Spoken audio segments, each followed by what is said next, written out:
આજે આપણે ધોરણ 7 માં ચેપ્ટર 13 ઘન આકારનું પ્રત્યક્ષીકરણ બરોબર. તો અત્યાર સુધી આપણે છે એવા આકાર ભણ્યા હતા કે જે છે દ્વિપરિમાણીય હોય. દ્વિપરિમાણીય એટલે શું? તો કે જેને લંબાઈ અને પહોળાઈ બે જ હોય, ઊંચાઈ હોય નહીં. જેમ કે અહીંયા એક આકાર દોરું છું. આ કયો આકાર છે? ચોરસ. તો આને લંબાઈ અને પહોળાઈ છે બરોબર છે, પણ ઊંચાઈ કે ઊંડાઈ નથી. તો હવે આપણે આનો ઘન આકાર બનાવવો હોય ત્રિપરિમાણીય. અને બીજી શરત કે તમારે આ છે એ આખી જ દ્વિપરિમાણીય કાગળ એટલે કે એક જ ખાલી લંબાઈ પહોળાઈમાંથી તમારે ત્રિપરિમાણીય બનાવવું હોય તો કેમ બનાવી શકાય? તો અહીંયા મારી પાસે એક આકૃતિ દોરેલી છે, એને તમે યોગ્ય રીતે ઘડી વાળો એટલે આ દ્વિપરિમાણમાંથી ત્રિપરિમાણ આકૃતિ બને. જેમ કે અહીંયા એક ઘડી વાળીને વાળી દઉં, પછી અહીંયા ચાર ઘડી વાળું, અને પછી હવે જે આ મારી પાસે બન્યો છે આ દ્વિપરિમાણમાંથી ત્રિપરિમાણ આકૃતિ જે બની, આને ઘન કોણ કહેવાય? અને આની લંબાઈ પહોળાઈ બધું જ સરખું છે તો આને સમઘન પણ કહી શકાય. ઇંગ્લિશમાં આને ક્યુબ કહેવાય બરોબર. તો દ્વિપરિમાણ હોય તો ચોરસ, પણ ત્રિપરિમાણ હોય તો હવે આને મારે દોરવું હોય તો કેમ દોરાય? તો આવી રીતના દોરાય. આ એક ચોરસ અને બીજું ચોરસ. આ બંનેને તમે આવી રીતના જોડી દો તો હવે જે આકૃતિ બની ઈ છે ત્રિપરિમાણીય આકૃતિ એટલે કે 3D. 2D માંથી 3D બરોબર છે. હવે આના પછીનો બીજો આકાર જે છે આને કયો આકાર કહેવાય? લંબચોરસ. લંબચોરસ બરોબર. તો મારી પાસે અહીંયા એક કટિંગ કરેલું છે દ્વિપરિમાણીય આકાર બરોબર છે. તો આમાંથી આપણે હવે ઘન આકાર એટલે કે ત્રિપરિમાણ આકાર બનાવવો હોય તો આને ઘડી વાળશું એટલે હવે જે બન્યો આકાર આ મારી પાસે છે ઈ લંબ ઘન છે. શું છે? લંબ ઘન. લંબાઈ, પહોળાઈ અને ઊંચાઈ ત્રણેય અલગ અલગ છે. લંબાઈ, પહોળાઈ અને ઊંચાઈ ત્રણેય અલગ અલગ હોય તો એ આકારને આપણે લંબઘન કહીએ છીએ બરોબર. તો હવે મારે અહીંયા લંબઘન દોરવું છે. આ હતું સમઘન. હવે મારે લંબઘન દોરવું હોય તો આવી રીતના આપણે દોરશું.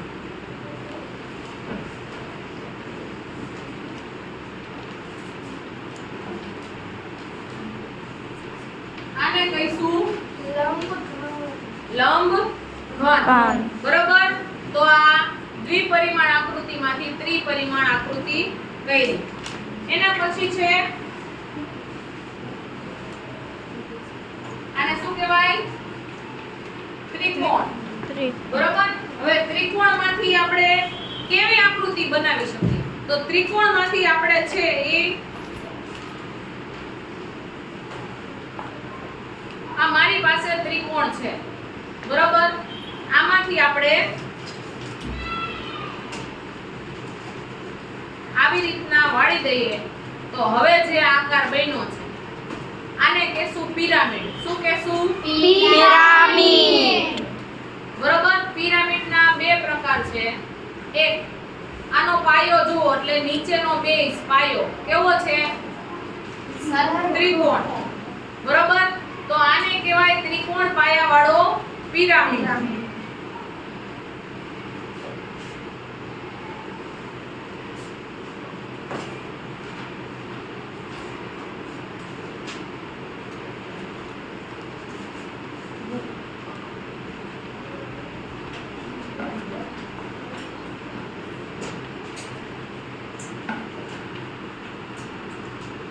બરોબર છે.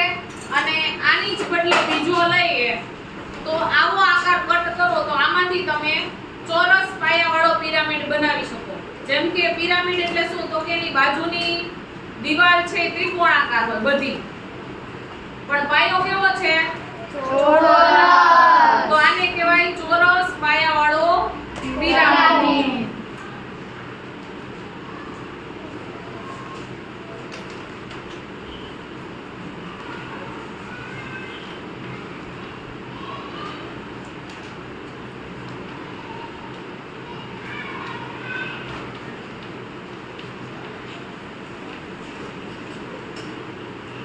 તો આ બધી 3 ડાયમેન્શન એટલે કે 3D આકૃતિ છે.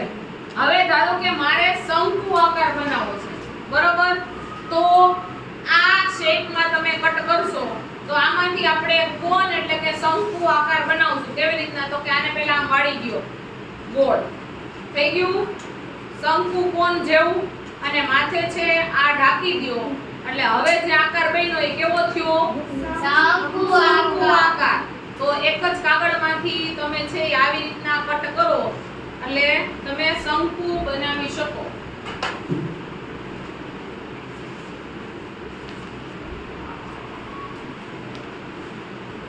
આમે દોરી શકાય, આમે દોરી શકાય. આ છે શંકુ, બરોબર? અને એના પછીનો આકાર છે નળાકાર. તો નળાકાર બનાવવા માટે આપણને ખબર છે ખાલી લંબચોરસ હોય એમાંથી તમે નળાકાર બનાવી શકો, અને આમ રાઉન્ડ વાળો એટલે નળાકાર થઈ ગયો. પણ નીચે અને ઉપર તમારે તળિયા અને ઢાંકણું કરવું હોય તો આવી રીતના બે ગોળ બંને સાઈડ કરી નાખવાના કટ. તો આ આકારથી તમે નળાકાર બનાવી શકો. થઈ ગયો નળાકાર, બરોબર? તો નળાકાર છે 3 ડાયમેન્શન આકૃતિ.